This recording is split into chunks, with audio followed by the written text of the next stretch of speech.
Hello once again, you beautiful people of the internet. It's me, that gaming nerd John, and here we are in our last prologue chapter for the Remembrance sequences in 13 Sentinels, Aegis Rim. We're going to be ending it with Ryoko Shinonome's story chapter here.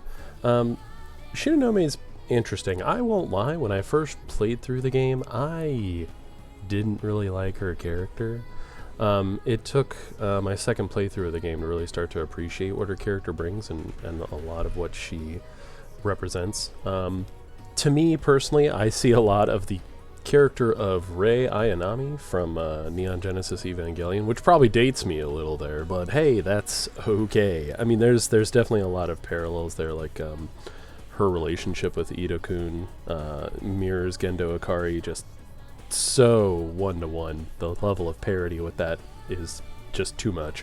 And on top of that, it's a lot of the other pieces of her story that I thought were more interesting than her own character. Like a lot of the kind of backdrop to what occurred in 2064 and the fall of 2065 was kind of relayed without her being kind of the main character of it. But it was still interesting to see those attacks on the city, to see Sekigahara being set up as kind of the fall man there. Is he 426? Is he not 426? That's one of the big pieces of Shinonome's story. And once I actually saw the totality of 426's story and how that relates to Sekigahara, how that relates to Shinonome, then I got a lot more invested the second time around, because it was just really interesting to see all those puzzle pieces just fit together like that. So for Shinonome, it's really a tale of memories for her, trying to recover her memories to get the full picture of what occurred. It's a bit of a tragedy for her story. She loses a lot of things that are in those memories that are precious to her, and it makes her rather a tragic figure.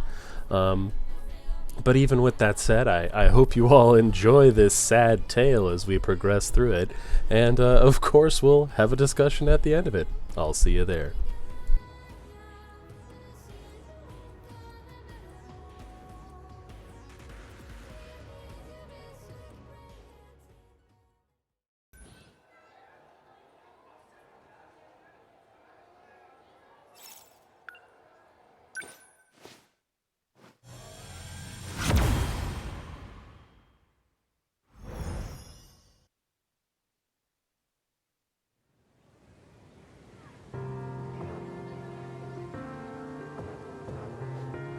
Mr. Ida! Shinonome-kun. I have a question regarding what we talked about today. Will you answer it for me?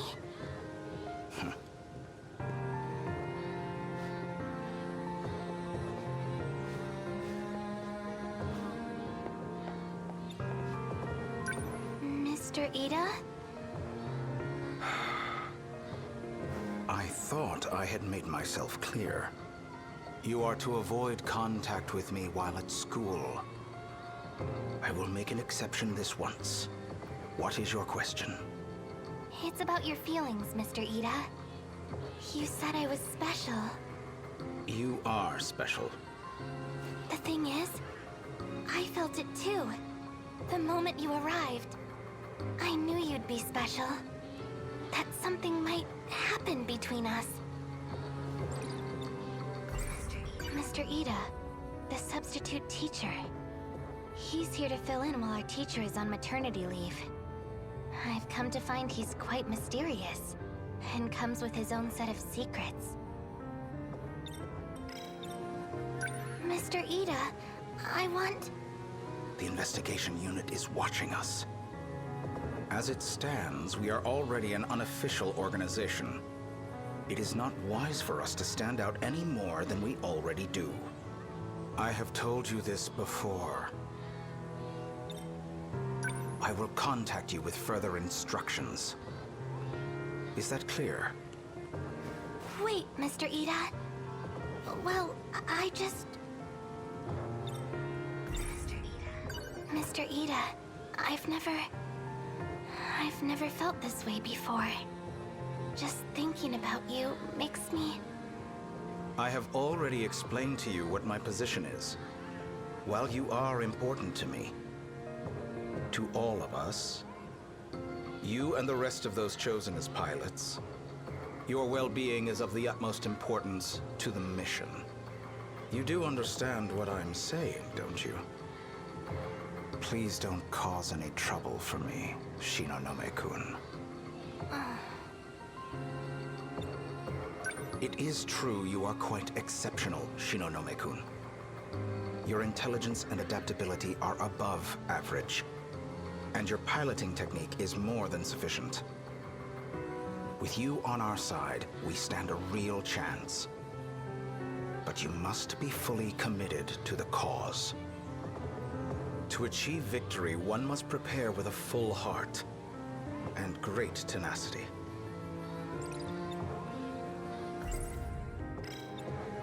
Without you, we won't be able to overcome this danger. The internet has been talking of nothing but what happened last week. A group of invaders had come ashore. Their attack held back by a mysterious robot. Mr. Ida, is your only desire to put me inside one of those things? If we don't defend against the attacks on this city, it is no exaggeration when I say that the world will be destroyed. We succeeded in defeating them in the first battle. By ensuring that they were unable to reach the heart of the city, we were able to minimize the damage that was done. But the invasion is just beginning. That attack is nothing compared to what's coming. Hey, what's going on here? Hey-kun. Weren't you the one that said not to contact you? What do you want with Ryoko-senpai? Sekigahara-kun. Stop, Ei-kun. I'm the one who has to talk to him. Senpai... That is true. Nevertheless, we're drawing attention to ourselves. I'm leaving.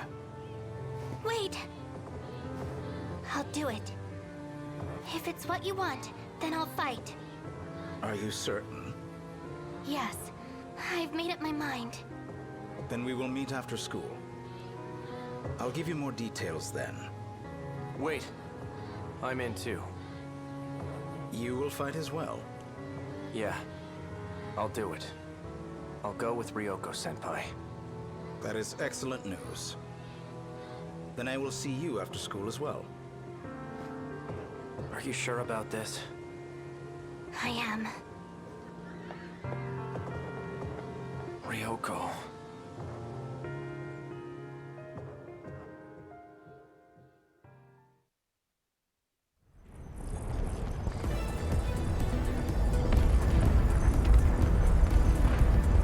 Area B2, Matsuyuki Cho secured. Area D7. 23 remain in the 7th wave. Number 14 has secured a path. Just a little more.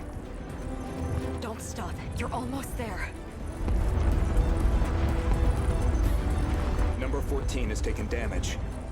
Shinonome-kun, pull back. No, I can still do this. Number 17, assist number 14. Number 17. No response. Miss Morimura, something's wrong. I'm not getting a response from Sekigahara either. Systems being attacked. From where? Through the laser link. The attack is originating from number 15. Sekigahara-kun? Sekigahara is transmitting it to every Sentinel.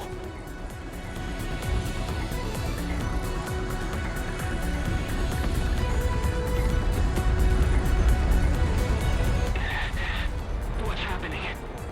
Our defenses are down. Juro, fall back! Our position has become critical. What's going on?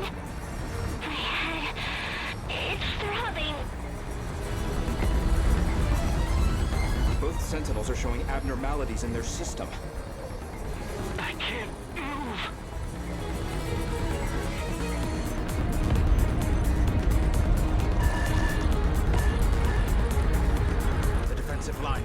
collapse. I can't shut off the link. We're going to lose all units at this rate. They're going to be wiped out. Use the force transmit code on all units. But we don't have time to adjust the settings. Do it as is. The link will be shut off that way, but we'll have no idea where they go. The pilots' lives are the priority.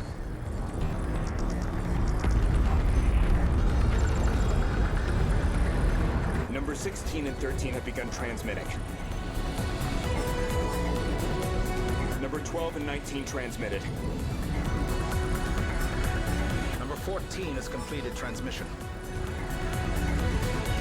No response from the others.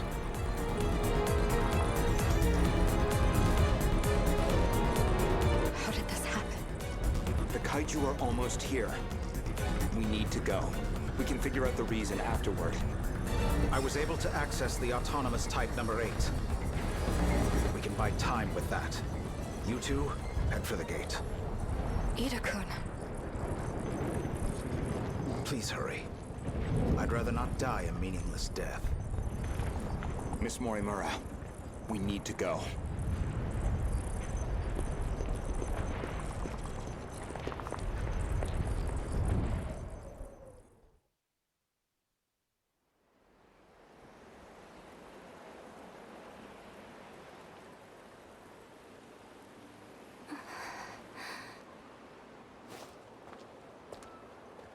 All these kids, because of him.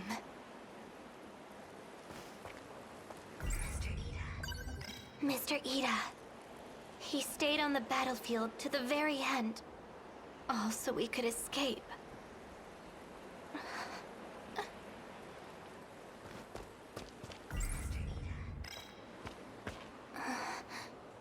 This must be his hideout. 426 is a dangerous criminal. It'd be foolish to go in unarmed. Remember what Mr. Ida said. To achieve victory, one must prepare with great tenacity. Prisoner number 426. That's what he was called when imprisoned in the future. And now he travels through time, trying to thwart our work.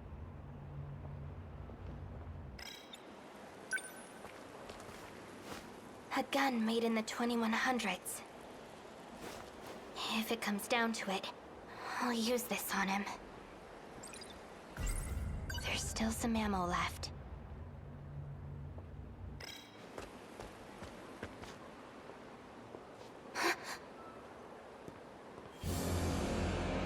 Ryoko-san. I've got you cornered now, 426. It's time to pay for what you've done. I'm taking you in. And if I don't come willingly? If you want to resist, feel free. Just gives me a reason to put a bullet in your head. What to do?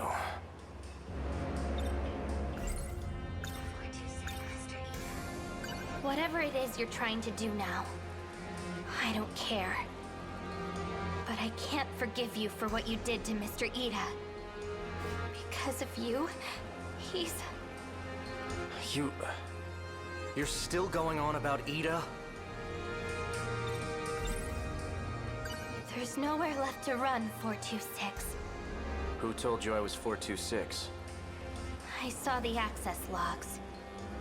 It was you, Sekigahara. The program that infected the Sentinels. It was created with 426's ID. Looks like someone left some foolish evidence behind.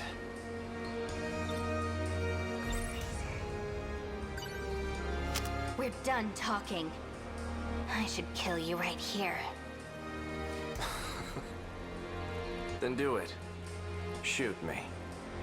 Go on. I'm serious. I'll do it! Huh? The trigger's locked. I'm the registered user. It won't shoot me.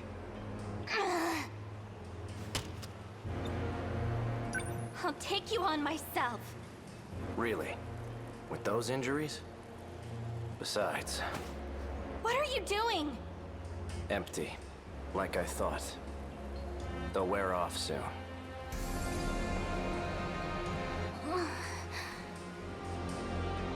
I'm sorry, Ryoko-san. I tried. But I couldn't save you.